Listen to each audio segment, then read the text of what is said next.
ले ये जरा सी रोटी खा ले। नहीं माँ, मैं नहीं खा सकती, लेट हो रहा है। अरे बस एक रोटी खा लेना। रहने दो ना माँ, आपकी रोटी के चक्कर में अगर मेरी बस छूट गई ना तो बॉस मुझे कच्चा चबा जाएंगे। अच्छा बाबा ठीक है, ये ले, ये रोल बना दिया है मैंने, इसे तो हाथ में पकड़ सकती है ना। हाँ जल्दी लाओ, मैं जा रही हूँ, बाय माँ।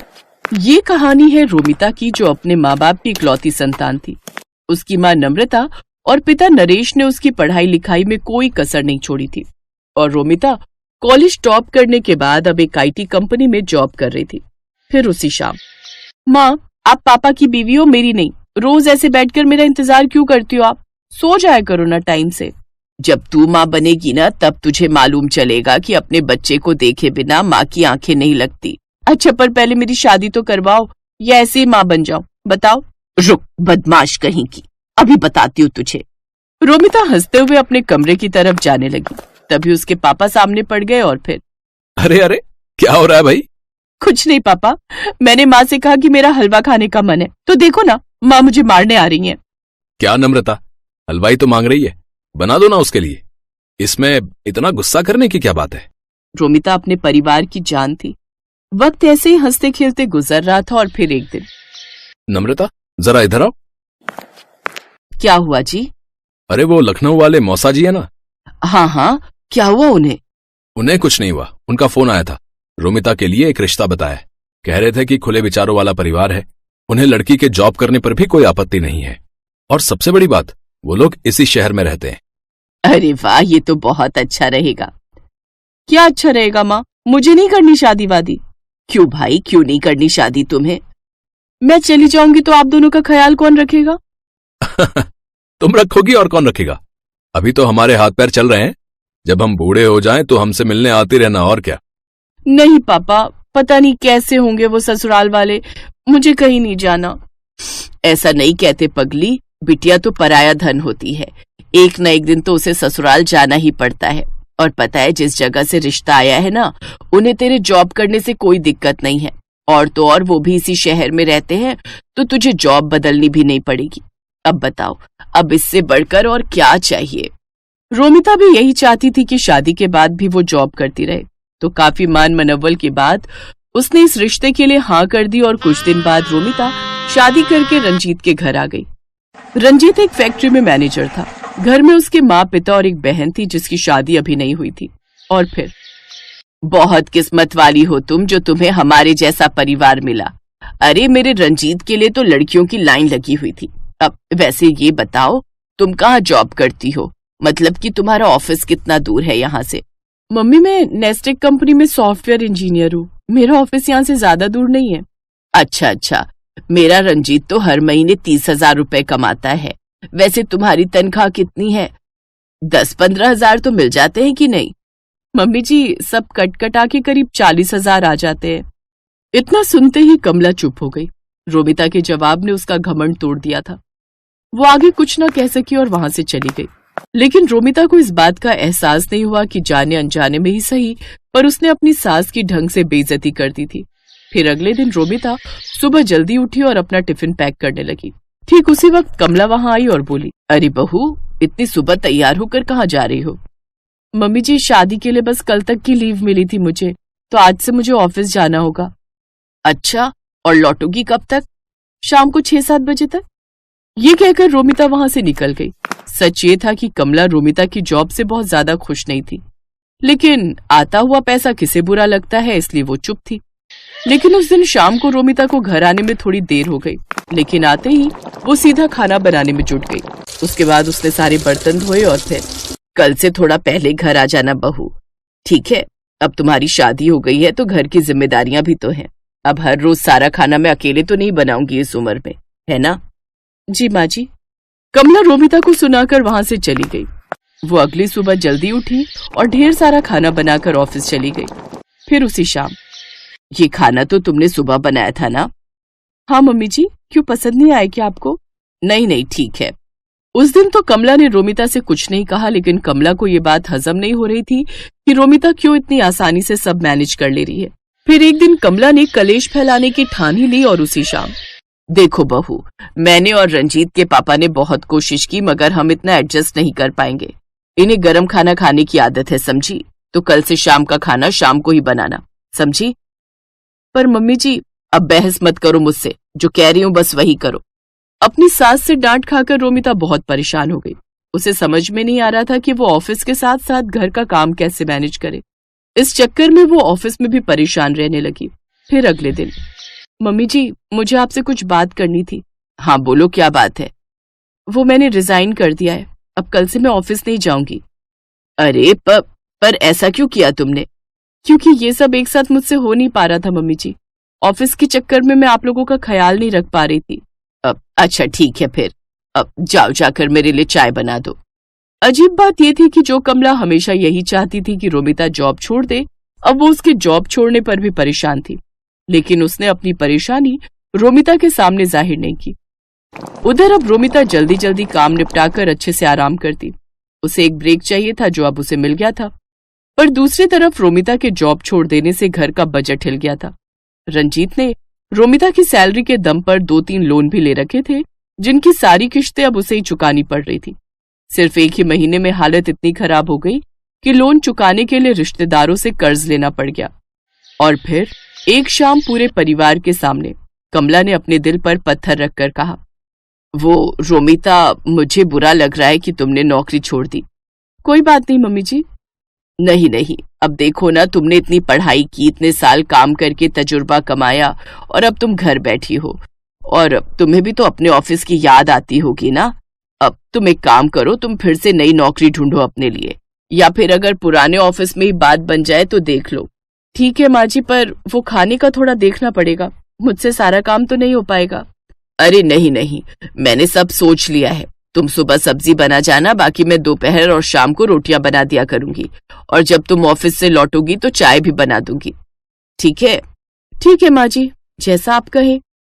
अगले दिन सुबह सुबह रोमिता अपने मायके पहुंच गई और सीधा जाकर अपनी माँ के गले लग गई। और फिर, क्यों? कहा था ना, तेरी सास का घमंड एक दिन जरूर टूटेगा। अच्छा ये बता, तेरी छुट्टियां कब खत्म हो रही हैं? आज ही तक थी माँ, कल से वापस ज्वाइन करना है। सही है, चाय पिएगी? नहीं, आज तो मेरी सास के हाथ की चाय पहले से फिक्स है। आप चलो मेरे साथ, आज हम पूरा दिन शॉपिंग करेंगे। रोमिता की बात सुनकर नम्रता मुस्कुरा दी, और इस तरह रोमिता ने अपनी समझदारी से सब ठीक कर दिया। सुबह सुबह खाना बनाकर वो घर के प्रति अपनी जिम्मेदारी भी पूरी कर रही थी, और पैसे कमाकर घर के बजट को भी संभाल रही थी।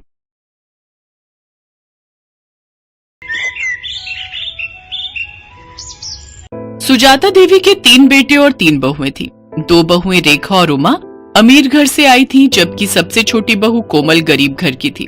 इसीलिए सुजाता देवी अपनी दोनों बहू रेखा और उमा के साथ ज्यादा अच्छा व्यवहार करती थी, पर अपनी छोटी बहू कोमल को वो कुछ नहीं समझती थी।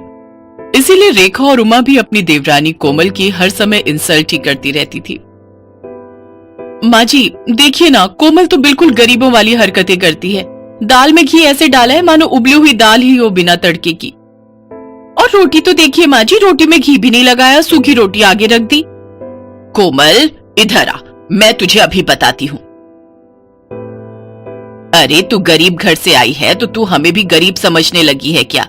जब घर में किसी चीज की कोई कमी नहीं है तो तू इतनी कंजूसी क्यों करती है? हाँ, आज तूने खाने में देसी घी क्यों नहीं डाला?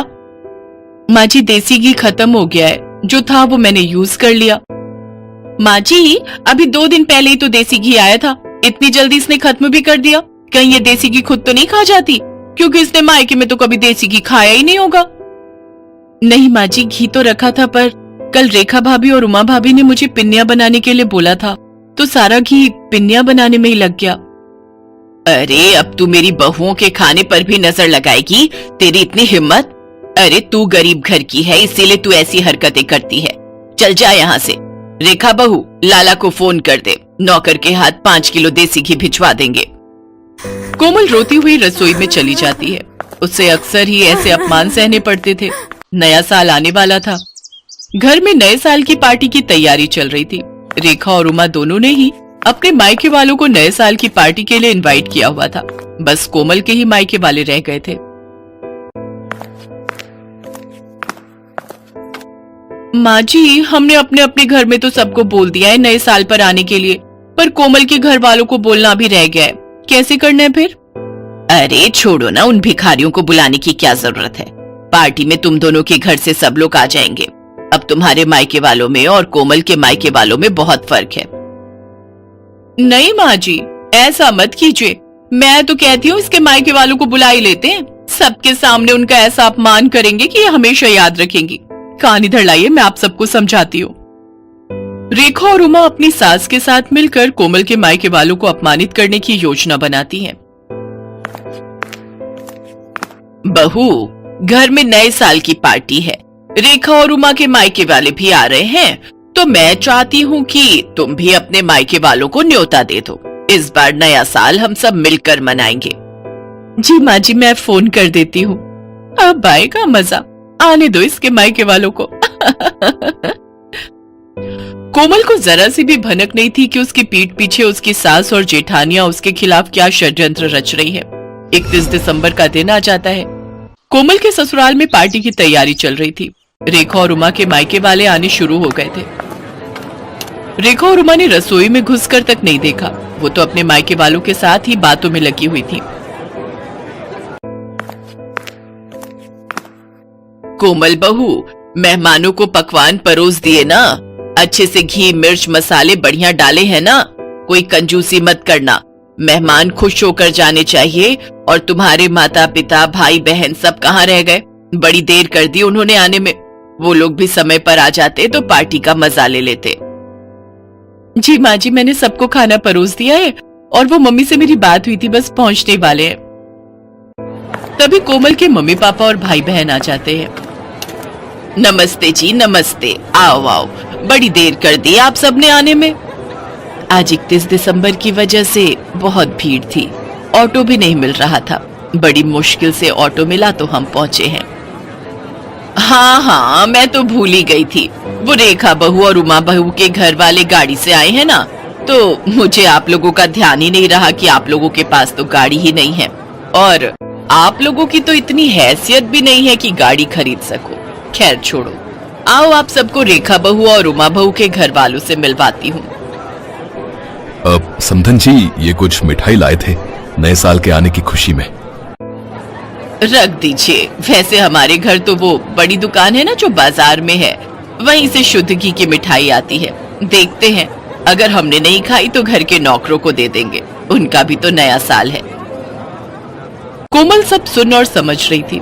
वो अब तक ये जान चुकी थी कि उसके मायके वालों का बहुत अपमान हो रहा है, पर वो उस समय चुप रही। कोमल की जेठ जेठानी अपने अपने घर वालों की आवभगत में व्यस्त हो गए। सूरज ये सब देख रहा था। कोमल, अपने मम्मी पापा के लिए भी प्लेट लगा दो, सब लोग खाना खा रहे हैं। तुषार, ज्योति, चलो तुम लोग भी खाना खा लो, चलो। जी हाँ, बस मैं लगा ही रही हूँ। मम्मी पापा, तुषार ज्योति आओ बैठो, मैं आप सबको भी खाना परोस देती हूँ। कोमल जैसे ही खाना लेने रसोई में जाती है, वो देखती है सारे बर्तन खाली थे, उसमें खाना था ही नहीं। कोमल घबरा जाती है। अरे, बर्तनों में तो खाना ही नहीं है, मैंने तो बहुत सारा खाना बनाया था। क्या हुआ कोमल, तुम परेशान क्यों? अपने घर वालों के लिए खाना लगाओ। अच्छा नहीं लगता वो सब ऐसे ही बैठे हुए हैं। क्या खाना लगाऊं? खाना तो बचा ही नहीं है। मैंने इतने सारे पकवान बनाए थे, बल्कि ज्यादा ही बनाए थे। रसोई में तो कुछ भी नहीं है। अच्छा नहीं लगता सबसे इस बारे में पूछना। रुको, मैं कुछ करती हूँ। पर ऐसा कैसे हो सकता है? अगर तुमने ज्यादा खाना बनाया था तो आखिर खाना खत्म कैसे हो गया? मैं अभी माँ और भाभीियों से ये बात पूछता हूँ। नहीं नहीं, अच्छा नहीं लगता, सब मेहमानों के बीच में बैठे हैं। कोई नहीं, मैं सबके लिए कुछ और बना देती हूँ, थोड़ी देर लगेगी। रुको, मैं बाजार से कुछ ऑर्डर करता हूँ। तुम कहाँ इतनी जल्दी जल्दी सब कुछ बना पाओगी? नहीं नहीं, बाजार का मंगवाओगे तो सबको पता चल जाएगा। आप टेंशन मत लो, मैं कुछ बना लेती हूँ। कोमल के मायके वाले बहुत देर तक बैठे रहे। कोमल सूरज को कुछ मंगवाने के लिए भी मना कर रही थी, क्योंकि उसके मम्मी पापा वगैरह को तो ये बात पता थी कि कोमल ने सारा खाना घर पर ही बनाया है। कोमल अपने मम्मी पापा का सम्मान रखने के लिए जल्दी जल्दी पूड़ियां और साथ में आलू की सब्जी बनाने लगी। तभी उसकी सास और दोनों जेठानी रसोई में आ गई। अरे कोमल, तुम ये पूड़ियां क्यों तल रही हो? इतना सारा खाना तो बचा हुआ है। अरे भाभी, आप समझते क्यों नहीं हो? कोमल अपने मम्मी पापा अपने भाई बहनों को गरम गरम खाना खिलाना चाहती है, इसने हमारे घर वालों को तो ठंडा खाना खिला दिया। अब अपने घर वालों को बढ़िया पकवान खिलाना चाहती है। इसके घर वालों ने कभी ऐसा बढ़िया खाना खाया नहीं होगा ना, तभी ये ऐसा कर रही है। जब इतना खाना पड़ा था तो ये सब बनाने की क्या जरूरत थी बहू। ये देखो कितना सारा खाना बचा हुआ है। ये थोड़ी है कि हम अच्छे खासे पैसे वाले हैं तो खाने की बर्बादी करें। माँ जी, थोड़ी देर पहले तक ये खाना नहीं था। रसोई में सारे बर्तन खाली थे। मुझे नहीं पता था कि भाभीयों ने सारा खाना कमरे में रखा हुआ है। मुझे सब समझ आ गया है माँ जी। मैं चाहे जितना मर्जी आप लोगों के लिए कर लूं, पर आप लोग जानबूझकर मुझे अपमानित करना हमेशा से ही चाहते हो। कमरे में मेरे मम्मी पापा और मेरे भाई बहन बैठे हुए हैं। अब मेरा मन नहीं है कि मैं इस घर में रुकूं। मैं उन लोगों के साथ अपने घर जा रही हूँ, अपनी माँ के घर। मुझे तो ऐसा लगता है कि यहाँ पर कोई मेरा अपना है ही नहीं। सूरज जी, मैं यहाँ नहीं रुक सकती। जहाँ इज्जत नहीं हो वहां से चले जाना ही अच्छा है। रुको कोमल, तुम अकेली नहीं जाओगी, मैं भी तुम्हारे साथ चलूंगा। अब हम यहाँ रहेंगे ही नहीं। जहाँ मेरी पत्नी की इज्जत नहीं, वहां मैं भी नहीं रह सकता। मैं भी कब से अपने आप को रोक कर बैठा था। अरे सूरज, ऐसा नहीं कहते। कोई बात नहीं, छोटी छोटी बातें होती रहती हैं। कोमल, गुस्सा थूक दो। और माँ, आप सब भी नए साल के दिन इस तरह की हरकतें करके घर में क्यों सबका मूड खराब कर रहे हो? कोमल, शांत हो जाओ। अभी मेहमान चले जाएंगे, उसके बाद हम कल बात करेंगे। कोमल की सास और जेठानियां यही सोच रही थी कि शायद उन्होंने कुछ ज्यादा ही गलत कर दिया, पर अब बहुत देर हो चुकी थी। सूरज और कोमल ने अलग रहने का फैसला कर लिया और कुछ ही दिनों बाद वे दोनों अलग रहने चले गए। कोमल की सास और जेठानियों को बाद में खुद पर पछतावा होने लगा, क्योंकि कोमल के रहते उन्हें कोई काम ही नहीं करना पड़ता था। पर कोमल के जाने के बाद उनके सिर पर घर की सारी जिम्मेदारी आ गई और उन्होंने कोमल जैसी अच्छे स्वभाव वाली बहू का साथ खो दिया।